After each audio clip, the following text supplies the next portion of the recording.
بەیانیتان باش ڕۆژێکی باش بۆ ئێوە خوازم لە هەر شوێنێک بینەر و بیسەری کوردستان 24ن.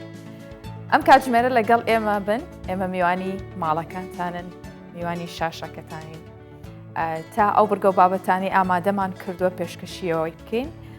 هەڵبەت وەکو هەموو ڕۆژێکی دیکە ئێمە چالاکی و بابەتە گرنگەکانی ناو ژیان بۆ ئێوە دەخینە ڕوو. جا لەگەڵ کەسانی شارەزا و لەگەڵ کەسانی تایبەت بوو بوارە گفتوگۆی لەگەڵدا دەکەین. ئەمە جگەلەوەی کە چەندین بابەتی دیکەی سەرنجڕاکێش لە ناوخۆ لە پارچەکانی دیکەی کوردستانەوە بێت لە دەرەوە بێت بۆ ئێوە ئامادەکەین تا بەیانێکی باشتان هەبێت و ڕۆژەکەتان بەخۆشی بەڕێ بکەن. با لە سەرتاوە بە هەندێک لەو بابەتانە ئاشناتانکەم.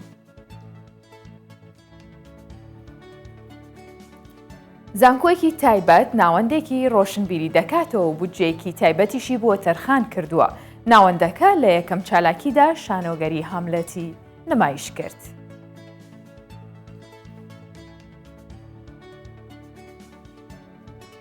لە ئیستانبول بەمبەستی ناساندنی کەلەپوری کوردی پەنجەمین فستیڤاڵی بۆرەکی کورد ئەنجام درا.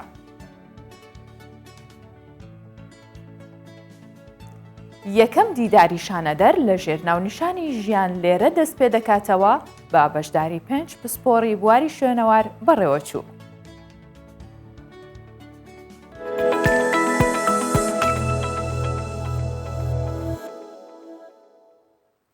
لە سلێمانیەوە دەست پێ یەکەم کە پێنجەمین کەرنەڤاڵی زانکۆی گەشەپێدانی مرۆیی کە کۆمەڵێک چالاکی و نمایشی تەکنەلۆژی و تەندروستی، هونەری، کلتوری، ئینتەرتەیمنت هەموو ئەمانەی لە خۆگرتە بوو.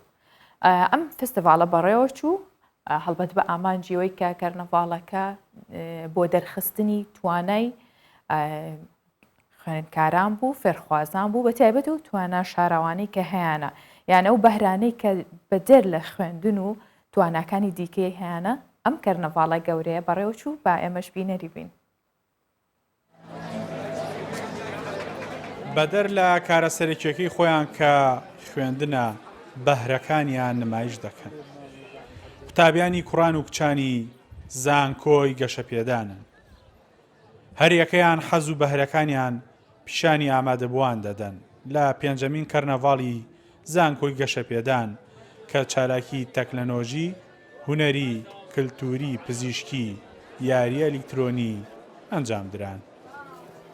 ئەگەر تەنانەت تۆ خوێندنەکەشە هەبێت ئەتوانی بەهرەیەک هەبێت کە لە خۆتا بیدۆزیتەوانێ و ئەم بەهرەیە وا بکات کە تۆ پەری پێ ببێ بەرەو پێشی بەریت و ئەتوانی لە هەمان کاتا کە بەهرەکەت هەیە خوێندنەکەشت بە هەمان شێوە بکەی. من ئەم ساڵ مەرحلە 4 زانکۆی گەشەپێدان بووم.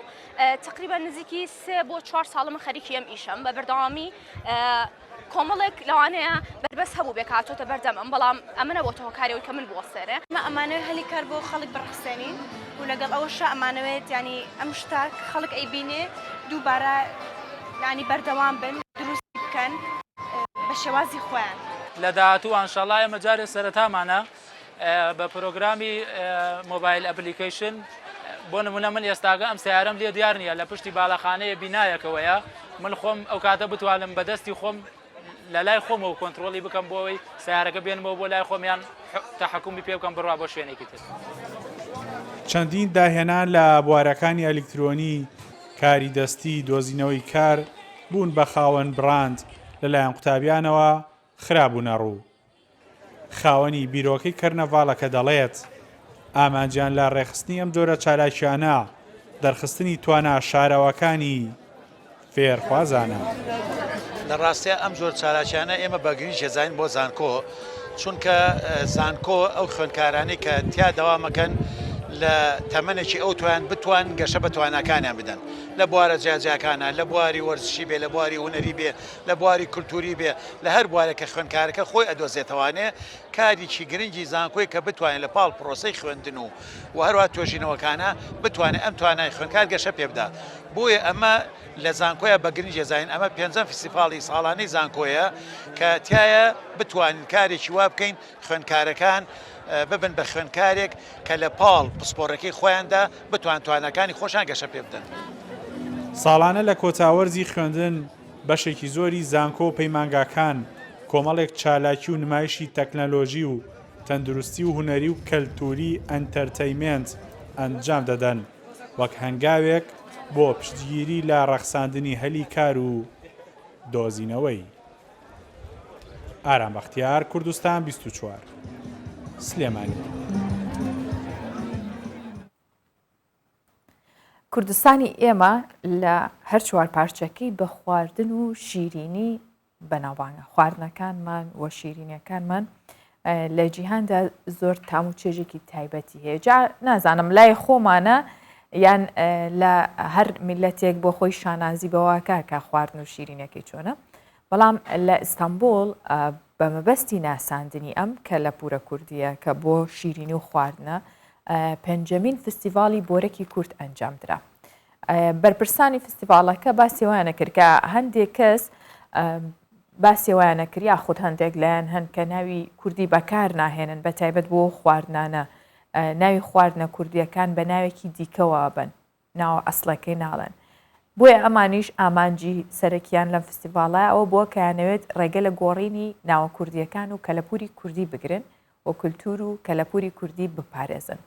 بۆیە ساڵانە ژەم فستیڤاڵە سازەکەن تا ناوی ئەو خواردن و خواردەمەنی و شیرینی کوردیانە بە ناوە ئەسڵەکەی خۆی بەهێڵنەوە.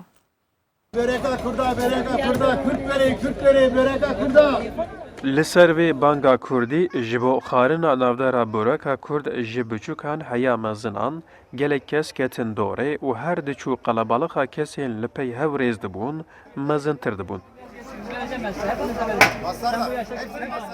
Li Stenbolê di pêncemîn Festîvala Boreka Kurd de ji bo xwarina bi tehm a Kurdan ji çar aliyê bajêr gelek kes li hev kom bûn û têra xwe boreka navdara Kurdan xwarin.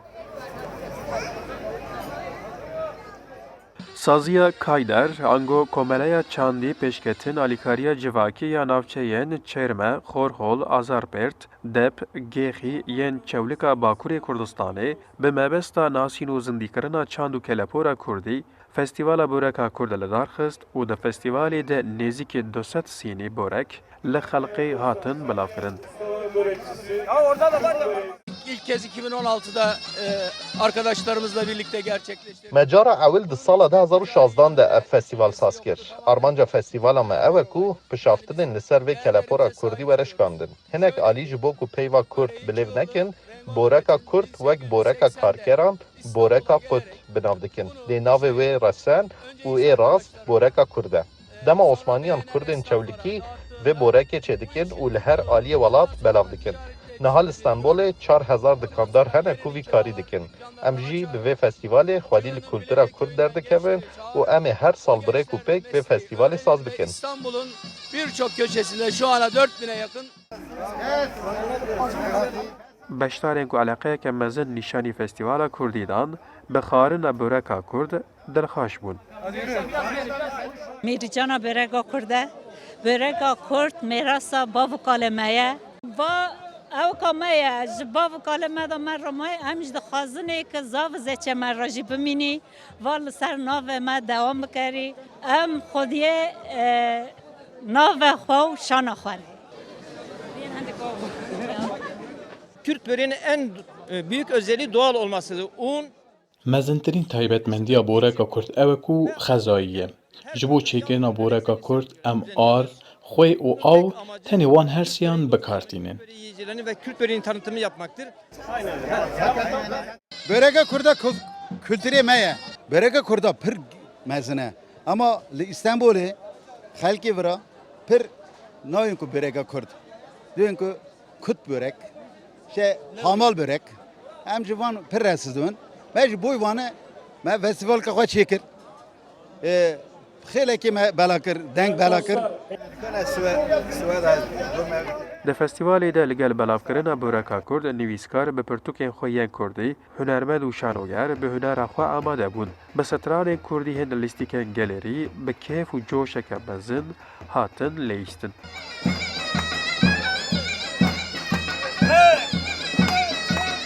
Di salên 1880 de Rengo Mihemedê Çewlikî ji gundê xwe yê Gêxiyê berê xwe dide Stenbolê û li vir Boreka Kurd çêdike piştî ku ev borek pir tê xwarin û ecibandin, li gelek deverên Stenbolê bi hewl û xebatên gencên Kurd dikanên Boreka Kurd tên vekirin, بەوی ئاوایی هەتا ڕۆژە ئیرۆین ئەو بۆرەک تێچێکردن بۆ نفشێن بێژی تێنە بەگوێستن. ئەرژاندا کوردستان 24 ستامبول. بابەتێکی دیکەمان هەیە باسی واکەم کە لوقمان قوربانی تاکە ڕۆژنامەنووسی کووردە لە گەورەترین دامەزراوەی میدیای نەروێژ بە ناوی NRK کارەکات. لوقمان باسی ئازادی میدیایی و چۆنێتی کارکردنی خۆشی بۆ کوردستان 24کات و هاوکارەکانیشی باسی کوردستان 24کەن.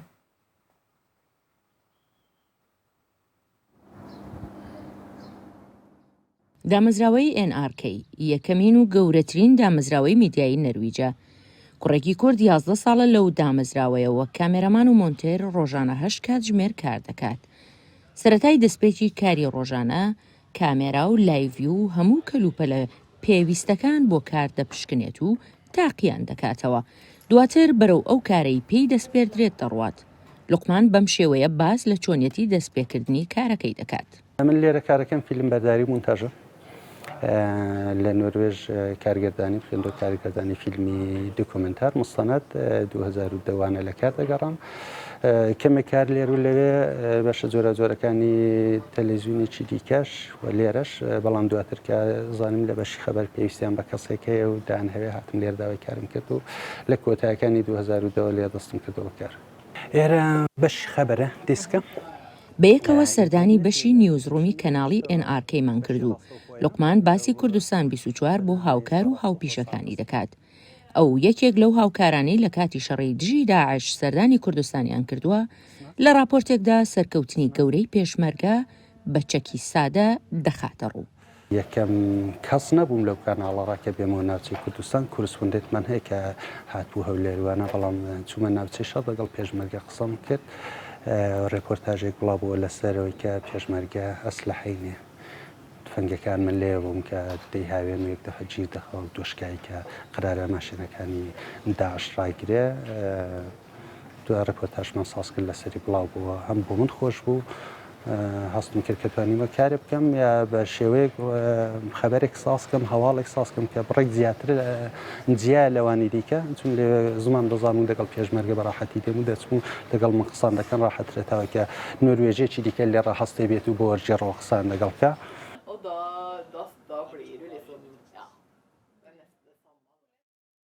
هەرچەند لوقمان کامێرەمان و مۆنتێرە بەڵام ڕۆژانە لە ڕێگەی ئاژانسەکانەوە چاوەدێری هەواڵ و زانیاریەکان دەکات و لەگەڵ هاوپیشەکانی گفتوگۆ لەبارەی ڕووداوەکانی ڕۆژ دەکەن.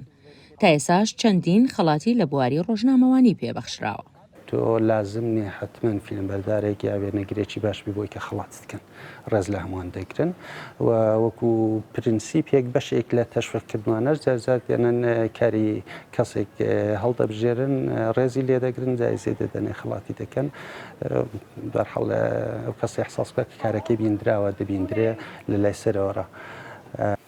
ژمارە من ئەوڕۆ لێرە کارەکەم بەشی خەبەری خارجیش ژمارە نوێمیشە هەواڵەکانی دەرەوەی وڵات لێرە مونتاژ دەکەن. ئێرە بەشی مۆنتاژ و ڕێخستنی ڤیدیۆکان.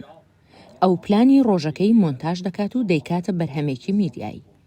لوقمان باس لە ئازادی و دەرفەتی کارکردن لە میدیای نەرویجدا دەکات کە چەندین ساڵە ئەو وڵاتە لە ڕیزبەندی پلەی یەکەمی وڵاتانی جیهانە لە ڕووی ئازادی میدیایی و ڕادەربڕی.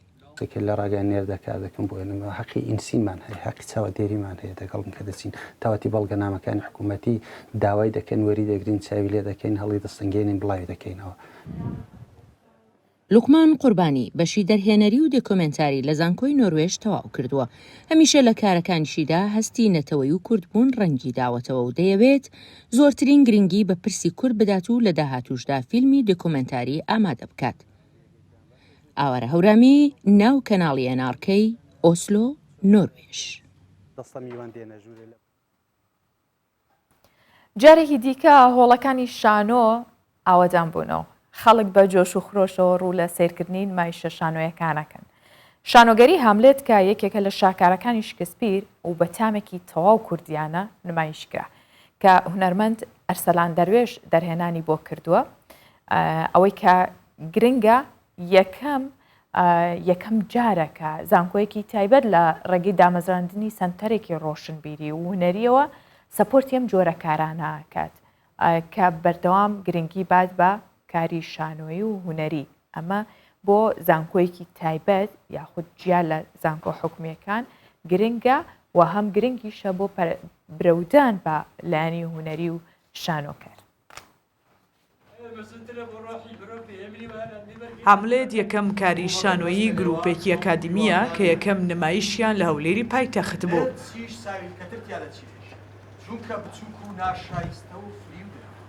سنتەری ڕۆشنبیری زانکۆی جیهان سەرپەرشتی کارە هونەریەکانی ئەم گروپە دەکات.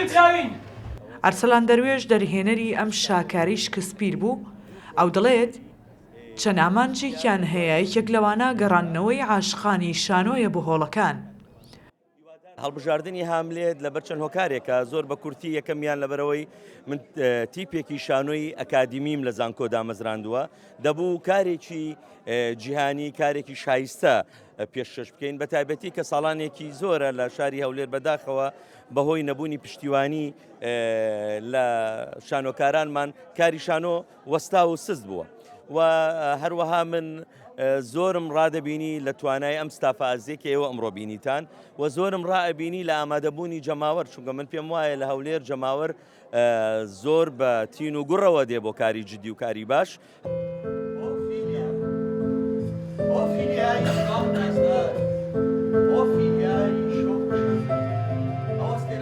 یەکەم جارە زانکۆیەکی تایبەت پشتگیری کارە هونەریەکان دەکات بە وامانجەی کە هاندەر بێت بۆ زانکۆکانی تریش تاوانیش بێنە ناو ئەم کێبڕکێیەوە.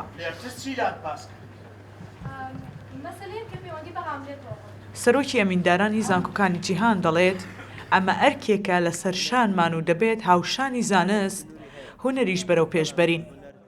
من پێی ناڵێ من پشتگیر ئەم پێ دەرم واجبەکە ئەرگەکمانە. زانکۆ دروستکردنی وڵاتە، زانکۆ دروستکردنی هوەرە بە تەنێ زانست نییە، زانست هوەرش زانستە، ئەدەب زانستە، بە تەنێ علم زانست نییە، علم و فەن هوەر یەکدرێ تعشیق نەکەن، عاشق نەکەن، ناتوانن وڵات دروستکەن، ناتوانن کۆمەڵ دروستکەن.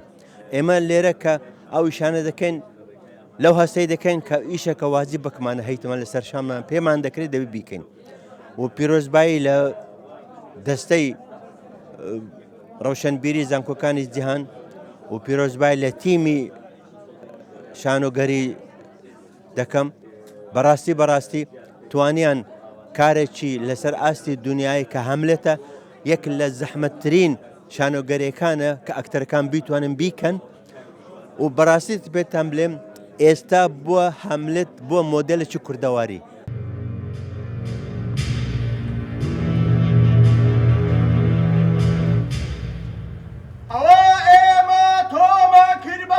ماوەی 4 مانگەم گروپە سەرقاڵی ئامادەکارین بۆ نمایشەکەیان.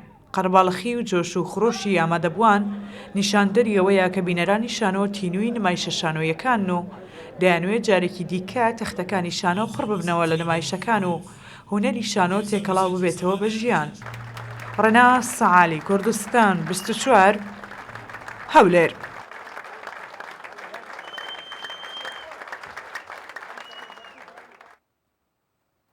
کردنەوەی ناوەندێکی ڕۆشنبیری هوەری شانۆی لە ناو هەر ناوەندێکی خوێندن جا زانکۆکان بە پەیمانگاکان بێ خوێندنگەکانیش بێ هەتا بە تایبەت و بە حکومیشەوە بێت گرنگە لەبەرەوەی هەمیشە وترێتەوە باسیەوە کرێتەوە کە دەرکەوتنی هەر میلەتێک و مانەوەی هەر وڵاتێک و هەر شوێنێک و شوناسی هەر میلەتێک بە کارە هوەری و شانۆیی و ئەدەبیەکانیەوەیەتی.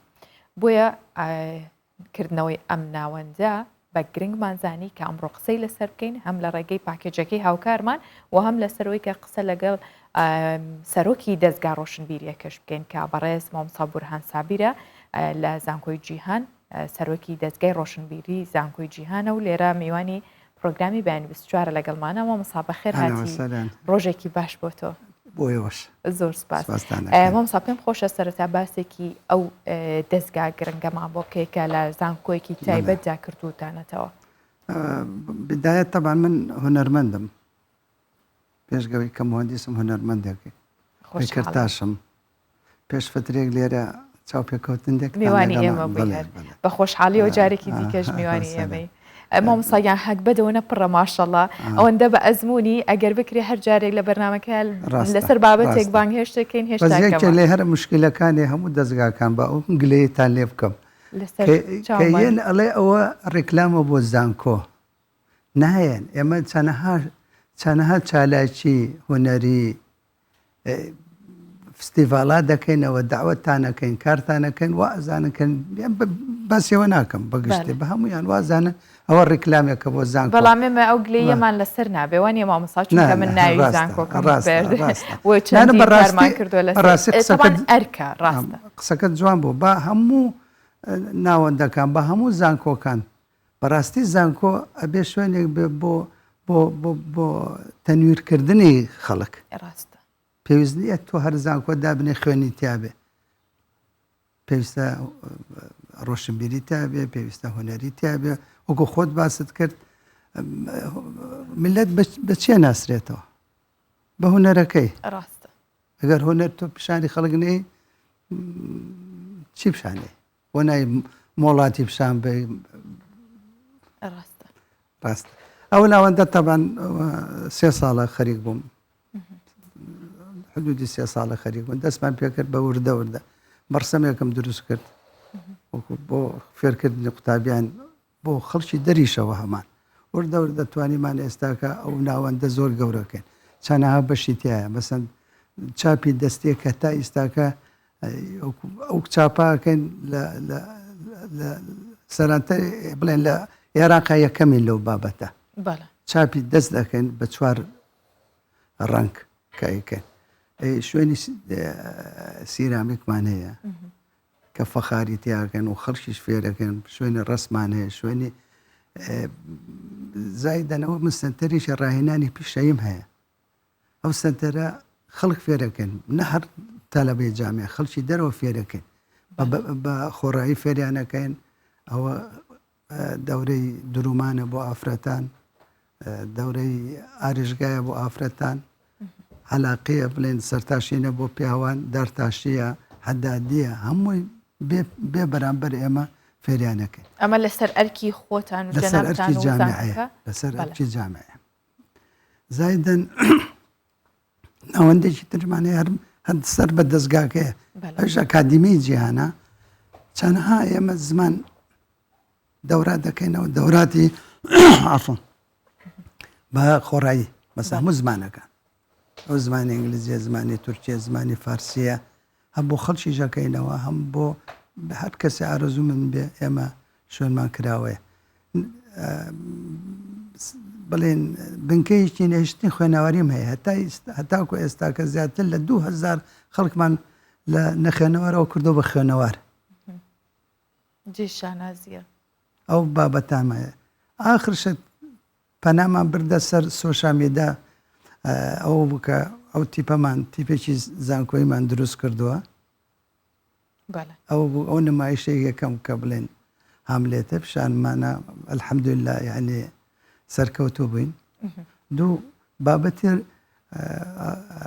وەرزشمان ئێمان نەکردو تیپێکمان هەیە هەر نەفسی ڕۆژ تیپەکەمان لە دەرەجە 2 کردە دەرەجە 1 هەرویش تیپی بە ناوی زانکۆی جیهانە باشە مامۆستا بۆ شانۆتان هەڵبژارد ئێمە هەموو نەبوو بۆ شێوەکاری نەبوو ئێمە هەمووشە ناڵم ئەوکۆ جوانترین گەلێریم هەیە لە ئاستی هەموو عێراقا ئەو پێشانگانەی کە لەو شوێنەی منە ئەکرێتەوە یعنی شتێکی ڕێک و پێکە شتێکی دەوڵەتیە بڵێن عالەمیە لەبەرەوە پەنامان بردوۆتە لقمان هاویشتۆ بۆ هەموو شوێنەکە نەهەر بۆ هەموو لایەک ئاخرەکەی بەر شانۆ گرتووە وارووا کورتە فلیممان دروست کردووە پاشمانگی تر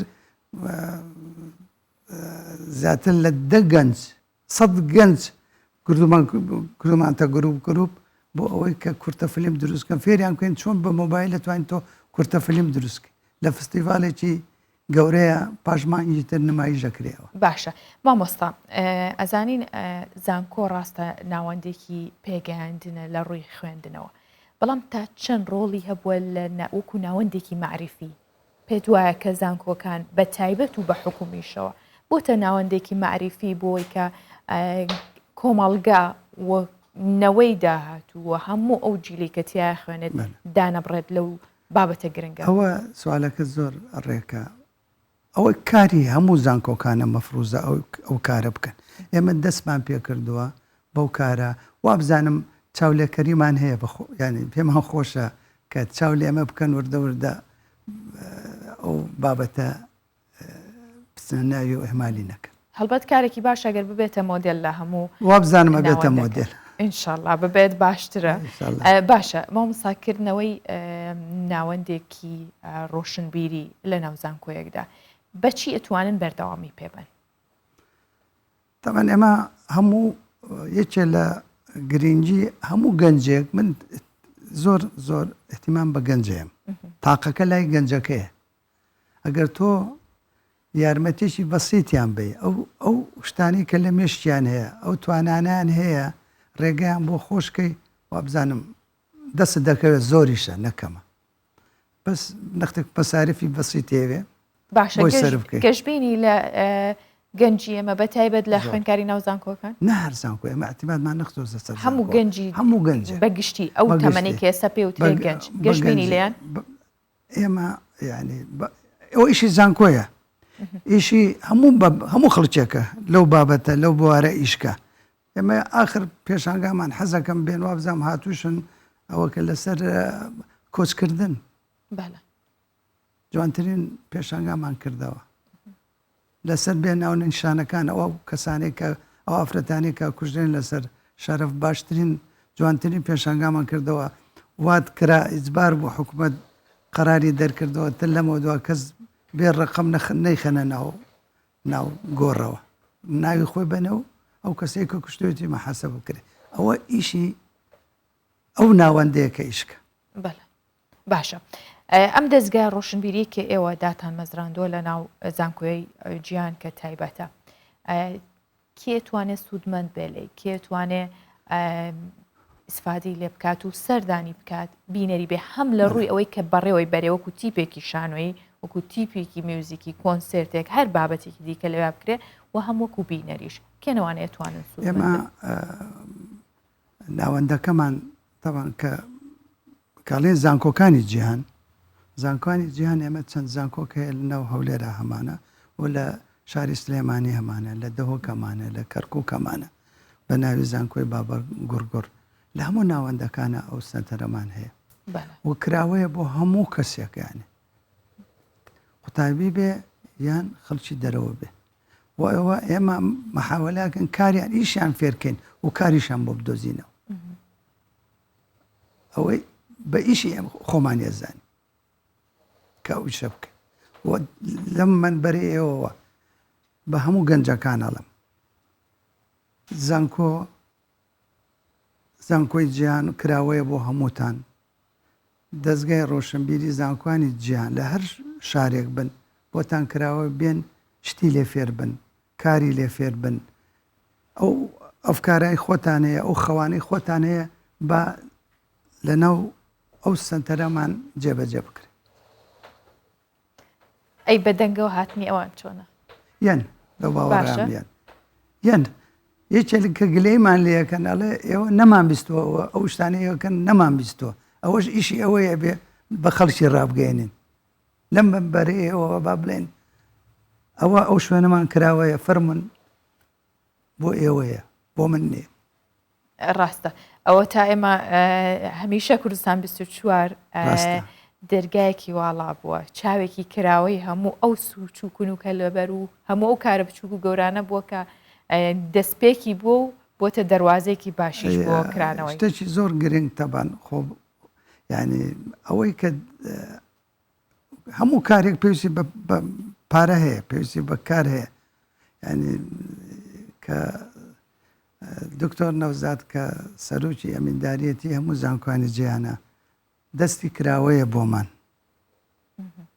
تەقسیری ناکە لە هەموو بابەتەکانە بۆ ئەو بابەتە باشە بۆ مەسا زۆر جار لە سەردەمە جیاوازەکانە لە پێشووترە لە ناو جەنگا بێ لە دۆخە خراپەکانە بوو بێ ئەوەی کە سەری هەڵاوەتەوە ئەوەی کە گرنگ بۆ ماوەتەوە هونەر بووە جا بە شانۆ بێ بە میوزیک بێ بە هەر شتێک بێت لەویا زیاتر گوڕوتینی هەبووە ئیتر هەر بارودۆخێکی خراپ بوو بێ هوەر کردوێتی بە دەرفەتێکی باشتر باشە ئێوەش لەم کاتەیە کە ئەگەر بڵێن قەیرانە ئەگەر هەرچەنە باست کرد دەستکراون بۆ زۆر کاری دیکە کردنەوەی دەستگایەکی لەو جۆرە تا چەند ئاسانە یاخود قورسە ئایا هیچ دەستگایەکی ترەتوانێت یاخود هیچ زانکۆیەکی تایبەت حکومی ئەوان ئەتوانن بە هەمان شێوە ئەو کارە بکەن کە تۆتە ئەتوانن ببێ بە مۆدل ئایا ئەتوانن کارێکی ئاسان بۆ شەردێ ینی بەو قورسەیە بیکەن ینی بەو گەورەیە بیکەن با هەل دەست پێکەن شتێکی بچوو بکەن وردە وردە بەخۆیان گەورەکەن ئێمە شەروا بوون ئێمە داوایان لێ ناکەن کە بڵێن وەرە ئەوەی ئمە دەستمان پێکردووە ئێمە کە دەستمان پێکردەوە بە فترێکی خیانەوە هەتا گەیشتونەتێ ئێرە بەس ئاگادارم ینی هەن خەریکن شتی باشتریژەکەن بەڕێز بورهان سابیر خۆشحاڵ بووین سپاس بە هیواین هەمیشە کارەکانتانەوە جێ دەستان دیار بێ و ڕەنگینتر بێ سپاس بۆی میوانی سپاسیێواکەن زۆر زۆر سپاسی کارمەندان و هەموو بەشەکانی تریژە زۆر بەخێر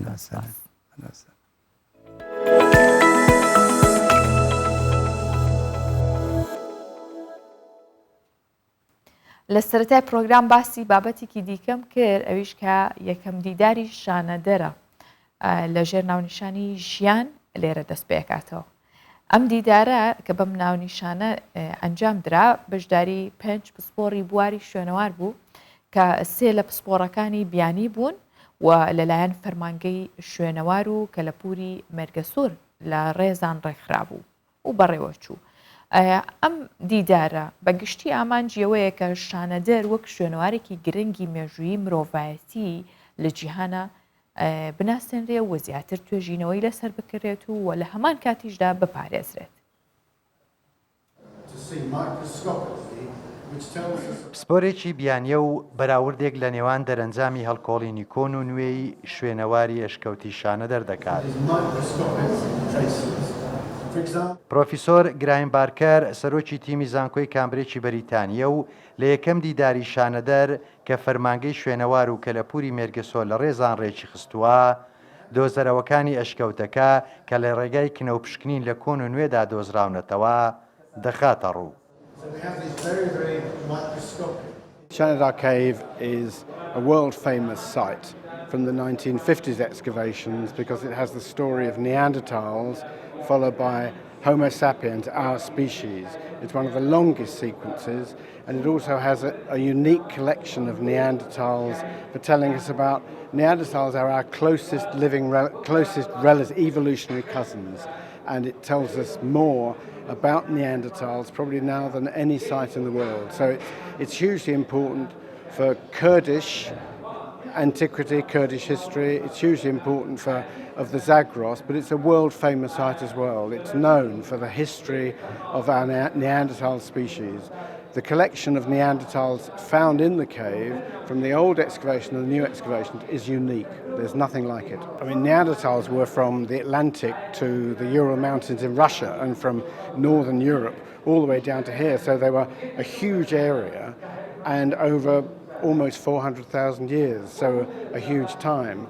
And there are hundreds of Neanderthal sites, but the collection of bones found, the particular group that found Selecki found and we found, which raises all sorts of questions about whether they thought about death like us, how similar they were, how different they were to us. Shanidar is unique. یەکەم دیداری شانەدەر لەلایەن فەرمانگەی شوێنەواری مێرگەسۆر سەر بە بەڕێوەبەرایەتی شوێنەواری سۆران بە بەشداری 3 پسپۆری بیانی و 2 لە شارەزایانی ناوخۆیی ڕێکخستووە و ئامانجیانە شانەدەر وەک شوێنەوارێکی گرنگی مێژووی مرۆڤایەتی لە جیهاندا زیاتر توێژینەوەی لەسەر بکرێت و بپارێزرێت. ئامانجی ڕێکخستنی دیداری شانەدەر هەمان ئەو لێکۆڵینەوە و دەرئەنجام و توێژینەوانەیە کە لە سەرشکوتی شانەدەر بەدەست هاتوو لەگەڵ تیمی زانکۆی کامبریجی بەریتانی لێرە بۆ ئامادەبووان باز دەکرێت و دەخرێتە ڕوو هەر ئەمەوە ڕاستپادانەیە کە لە دیاری مێرگەسۆر دەرەچێت دەرێتە وزارەت کاری جدی لەسەر دەکرێتن دواترش ئەمە ئامادەکاریێک دەبێت بۆ ئەنجامدانی کۆنفرانسێکی نێودەوڵەتی بە ناوی کۆنفرانسی نێودەوڵەتی شانەدەر. ئەشکەوتی شانەدەر دووری 145 کیلۆمەتر دەکەوێت تا ئەوپەڕی باکووری ڕۆژەڵاتی هەولێری پایتەخت و 822 مەتر لەسەر ئاستی دەریاوە بەرزە. سەرچاوەکان ئاماژە بۆ ئەوە دەکەن کۆنترین لانەی مرۆڤایەتیە و بە پشتبەستن بە دۆزینەوەی دە ئێسکە پەیکەری مرۆڤی نیاندەرتاڵ و یەکێک لە ئێسکە پەیکەرەکان مێژوەکەی بۆ 45,000 ساڵ بەر لە زاین دەگەڕێتەوە. ئەمەش سەلمێنەری ئەوەیە کە بەر لە 6,000 ساڵ مرۆڤی نیاندەرتاڵ لێرە ژیاوە، بۆیە بەلانکەی ژیانی مرۆڤایەتی دادەنرێت و لەسەر نەخشەی جیهانی شوێنەواریشدا پێگەیەکی گرنگی مێژووی هەیە. تەیفور محەممەد، کوردستان 24 مێرگە سۆر. ئەگەر بڵێن کوردستان لە هەموو بابەت و لە هەموو بوار و سێکتەرێکە دەوڵەمەندە، ئێمە بەیانی 24 هەمیشە باسی واکەینەوە. ئەمڕۆ وتمان لە خواردن، لە کللتور، لە هوەر، لە هەموو ئەمانە هەر کەم نابێتەوە هەتا ئێمە لە کوردستان بگەڕین لەم بابەتانەدا هێشتا بابەتی جوانتر و دەوڵەمەندترمان هەیە. بینیمان کە لە دەرەوەی وڵات و بیانیەکانیش چاویان لەسەرەوەیە کە چەندین شوێنەواری گرنگ لە کوردستان بدۆزنەوە، بۆیە دەستیان کردووە بەم لێ کۆڵینەوەیە. ئێمە ئەمڕۆ میوانداری عەبدولوەهاب سلێمانمان کردووە کە قوتابی دکتۆرە لە بواری شوێنەوار و بەڕێوەبەری شوێنەوار و کە لە پووری سۆرانیشە، چونکە بەڕاستی منتیقەی سۆرانیش زۆر دەوڵەمەندە بەو بابەتە. مامۆستا عەبدولوەهاب بەخێربێی. زۆر سپاس. زۆر سپاس. ڕۆژێکی خۆش بۆ تۆ. سپاسان دەکەم. ئەو بابەتە گرنگەمان بینی و چالاکیە گرنگەمان بینی کاگرێت لەسەر شوێنەوارەکان. ئاستی لێکۆڵینەوەکان ئێستا چۆنە لە هەرێمی کوردستان بە تایبەت بۆ شوێنەوارەکان و بۆ دۆزینەوەی ئەو پارچە شوێنەواریان و هەم شوێنەکانیش؟ لە سەراحەت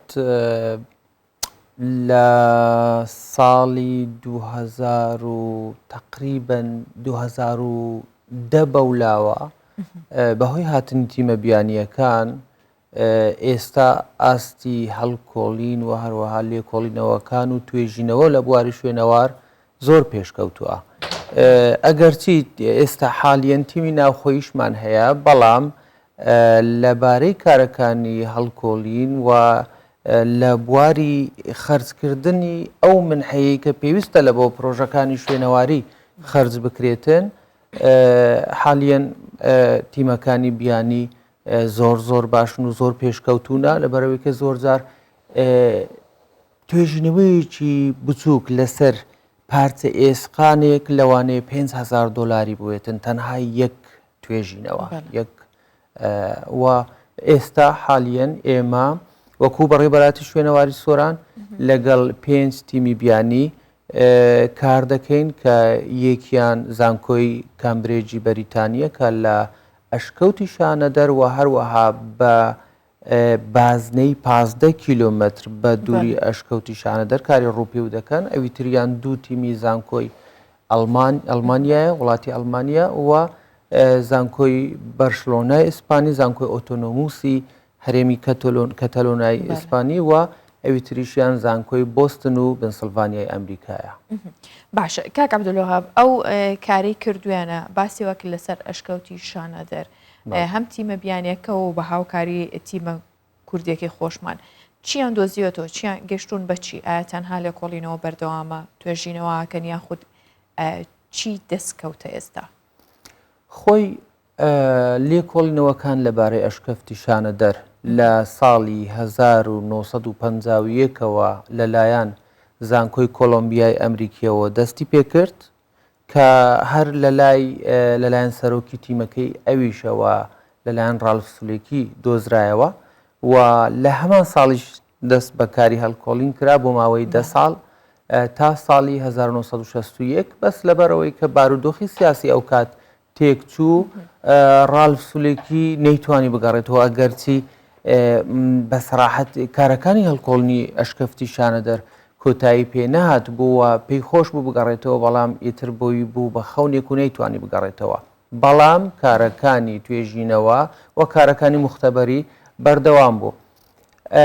لەبەرەوەی کە ڕالف سولێکی نەیتوانی بگەڕێتەوە بۆ کارەکانی هەڵکۆڵین لە ئەشکەوتی شانەدەر، ئەگەرچی دەرەنجامی زۆر باشی هەبوو کە لە ئەنجامدا توانی دە ئێسکە پێیکەری مرۆڤی نیاندەرتاڵ بدۆزیتەوە، و هەروەها 28 ئێسکە پێیکەری مرۆڤی هۆمۆساپیەنس لە هەندە شوێن باسی 35 لە هەندە راپۆرت باسی 35 ئێسکە پێیکەری مرۆڤی هۆمۆساپیەنس دەکاتن کە لە بنەبانی ئەشکەوتەکە دۆزیەوە. گشتی ئەوانە بووە هۆکاری ئەوەی کە سەرجەم تیمە بیانیەکان ئەوانەی لە بواری مرۆڤناسی کار دەکەن چاویان لە ئەشکەوتیشانە دەربی بۆ ئەوەی کە وەڵامی ئەو ئیبهامانەی کە لەبارەی مرۆڤناسیەوە هەیە بدرێتەوە. بۆ نمونە هۆکاری لە ناوچوون و قڕبوونی مرۆڤی نیاندەرتاڵ چییە؟ و بۆیە پێیان وابوو کە دەتوانن وەڵامی ئەو پرسیارە لە ئەشکەوتیشانە دەربدۆزنەوە. هەروەها لەبارەی بابەتی تەتەوڕ لەبارەی بابەتی ئیڤۆلۆشن ئەوەی کە داروین باسی دەکە ئایا حقیقەتی هەیە؟ ئایا بە دروستی وایە کە ئێمە پێشتر شکل و شێوازێکی ترمان هەبووە ئێمەی مرۆڤ تاگەیشتنە ئەو قۆناغی ئێستامان؟ گشتۆ پرسیارانە وەڵامەکانی دەکرێت لە ئەشکەوتیشانە دەربدرێتەوە. بۆیە زانکۆی کەمبرێجی بەریتانی لە ساڵی 2014ەوە هاتن بۆ یەکە گرێبەستێک لەگەڵ ئێمە واژوو بکەن و 5 ساڵ کۆتایی پێهات ئەگەرچی کارەکان پەکی کرد لەبەر بابەتی شەڕی داعش هەندێک دواخرا بەڵام گرێبەستەکەمان بۆ نوێکردنەوە.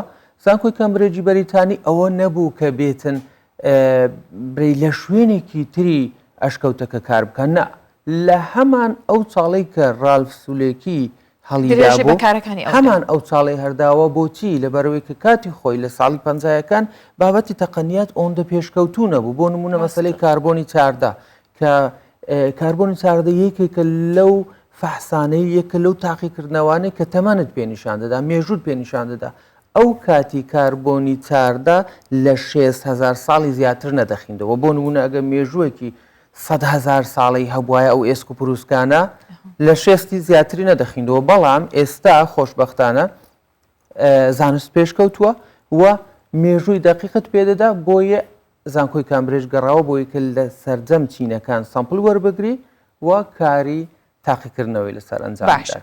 بۆمەسا ئەم لێ کۆڵینەوانە ئەمە کە وەکو سامانێک باسیەکەن هەم لە پارچەیەک بێت یاخود ئەو ئێسکانی کە باسیەکەی لە ساڵی 1950 تا ئێستا هەموو ئەو شتانەی کە دۆزراوەتەوە تا ئاگاتە زانیاری ورد و نووسراوی لە کوێن و کێ سوودیان لێبینێ؟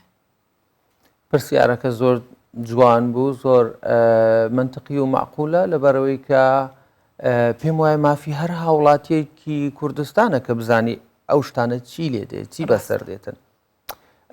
لە سەراحەت پێشتر وابوو کە هەر شتێک کە دەدۆزراوە لەلایەن تیمە بیانیەکان 50-50 بوو 50-50 بوو هەم لەلایەن شتە مادیەکانی کە دەدۆزراوە هەم لەبارەی بابەتی زانیاریەکان کە جەوهەر و ڕۆحی سایتە شوێنەواریەکان بۆ نمونە توێژینەوەیەکە بۆ نمونە کورسێکی ماستەر یاخود دکتۆرایە لەسەر ئەو بابەتەکە وەردەگیرێت گشتی ئەوانە 50-50 بوو و ئێسکە پێکەرەکانی کە ڕالف سولێکی دۆزیەوە پێم وایە 5 بردرایە بۆ ئەمریکا بۆ زانکۆی سیمیسۆنیۆن و ئەوی تریشان لە بەغدا لە موزەخانەی بەغدایە. بەڵام لە پاش ئەوەی کە ئێمە وەکو حکوومەتی هەرێم دەستمان بە کارەکانی خۆمان کرد ئێمە ئیتر ڕێگە نادەین کە تیمەکانی بیانی هیچ کەلوپەلێک ببەن بۆ دەرەوە تەنها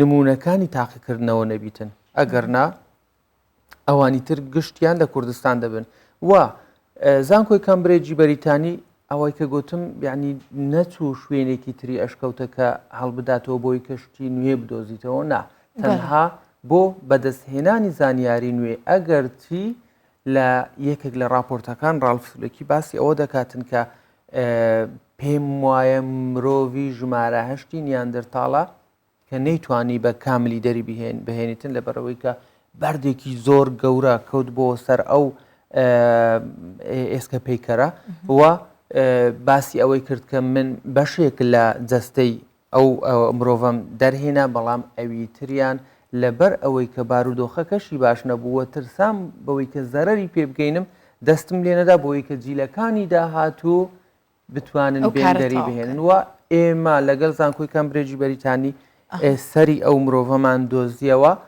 بەڵام هەروەکە ڕالسولێکی باسی کرد بوو زۆر لە بارودۆخەکی خراپدا بوو پارچە بوو بۆ بەڵام یەکێک لەو ئەندامانی زانکۆی تیمی کەمبریجی بەریتانی کە لەگەڵ ئێمە ئیشی دەکرد وە دوێنێش لەو دیدارە بەشداری کرد کە مرۆڤ ناسێکی زۆر زیرەکە و کەسێکی نوخبەیە بە ناوی پرۆفسۆر ئێمە پۆمێرۆی ئەو پارچانەمان بە ئەواندا وەکو ئەمانەت کە بیبن لە لای خۆیان هەم کاری تاقیکردنەوەی لەسەر ئەنجام بدەن و هەم نۆژەنی بکەنەوە کە خۆشبەختانە ئەو ساڵ توانی ئەو ئێسکە پێکەرە ئەو سەرە ئەو جمجمەیە دروستی بکاتەوە تەنها بەشی پشتەوەی سەریمایە بەڵام ئەویتری هەمووی چاک کردیتەوە و ڕەنگە لە ساڵی داهاتوو بهێنێتەوە و پێشکەشی بکاتەوە بە موزەخانەی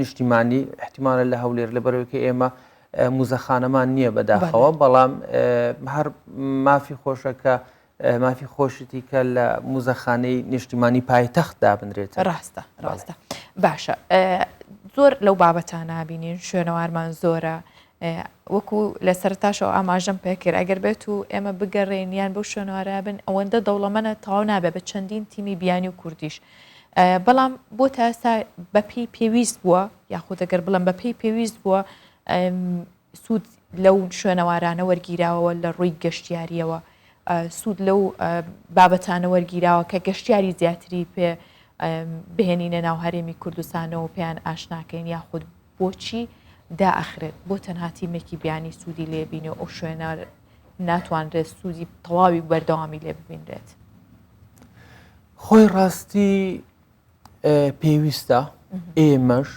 وەکو زۆربەی وڵاتانی دەور و پشتمان بۆ نمونە مەسەلەن تورکیە یا مسرە خودی عێراقا سوود وەربگرین لەو شوێنەوارانە ئێمە بە لانکی شارستانیەت بە مەحدی حەزارەتدا دەنرێتن ناوچەکانی کوردستان و پێویستە ئەو شوێنانە لە بابەتی وەبەرهێنان لە بابەتی ڕاکێشانی توریست سوودی لێوەربگیرێتن بەڵام ڕاستە قسەکەی جەنابەت زۆر تەواوە تاکو ئێستا ئێمە نەمانتوانیەوە بە پێی پێویست بەکاری بینین لە بواری ڕاکێشانی توریست ئەویش هۆکاری خۆی هەیە یەک لە هۆکارەکان ئەوەیە سایتەکانی شوێنەواری جیاوازە لەگەر سایتێکی سروشتی کە هەر لەحزەیەک ئامادەیە بۆ ئەوەی کە گەشتیاری بۆ ببێ بەڵام سایتێکی شوێنەواری پێویستە هەندێک جار 15 تا 20 ساڵ کاری لەسەر بکرێ بۆ ئەوەی کە کاتێک گەشتیار سەردانی دەکا تۆ بتوانی زانیاری لەبارەی ئەو شوێنە پێ بدەیت ئایا کەسانێک لێرە بووینە چ نەتەوەیەک لێرە بووە چ جۆرە شارستانیەتێکیان هەبووە چیان بەکارهینایە چیان خواردیە چیان پۆشتیە گشتەوانە پێویستە لەبارەی سایتێکی شوێنەواری هەبیت ئەوجا ئەو کات تۆ بتانی میوانی بۆ ببێ ئێستا حاڵیەن ئەشکەوتی شانە دەر گونجاوە بۆی کە ئێمە ئەو کارەی بۆ ئەنجام بدەین و توریستی بۆ ڕابکێشین بەڕاستی دەسەر نقطەیەکی زۆر گرنگدانا لەبەرەوەی کە زۆر جار هاوڵاتیان هەم لە دەرەوە هەم لە ناوەی هەرێم سەردانی ئەشکەوتی شانە دەردەکەن کە ئەشکەوتی شانە دەر بە ڕووگە و قبلەی ئەشکەوتەکانی دنیادا دەنرێ بەڵام کاتێک کە ئەو هەموو مەسافەیە دەبڕن و سەر دەکەون کە دێن دەڵێن باشە ئێمە بۆچی هاتین باش ئێرە چی تێدایە بۆچی ئەوەندە گرنگە و کەچی ئێمە هیچیشمان لە ڕووی ڕێبەرەوە لە ڕووی زانیاری و نووسراوە بەڵێ پێویستە مۆزەخانەیەکی مەدانی لەوێن دەرهەبیتن وە چەند پەیکەرێکی هەم مرۆڤی هۆمۆساپیەنس کە ئێمە لە نەوەی مرۆڤی هۆمۆساپیەنزین و مرۆڤی نیاندەرتاڵیش کە لە ناوچووە هەبیتن بۆی کە ئێستا خەڵکێکی زۆر واتە سەوڕ دەکا مرۆڤی نیاندەرتاڵ شکل و شێوەیەکی زۆر جیاوازی هەبووە وەکو ڕەنگەوە تەسەوڕ بکەن وەکو وەحشێک بووبی بەژن و باڵایەکی زۆر ئەوەی کەچی ئەسلەن وانە بەژن و باڵایان کورت بووە تەنها کەمێک ئەوە بووینە بەڵام یعنی عەزەڵانی بووینە جسمیان وە مرۆڤێکی نیاندەرتاڵ هیچ وەختێک لە مەتر و پەنجا تێنەپەڕیە بەژنی وە وەزنیشی لە 75 کیلۆ تێنەپەڕیە وە تەمەنیشی کاتێککە مرۆڤێکی نیاندەرتاڵ گەیشتیتە 40 ساڵ ئیتر عەجوز بووە ماگزیمۆم 50 ساڵ ژیایە بۆیە پێویستە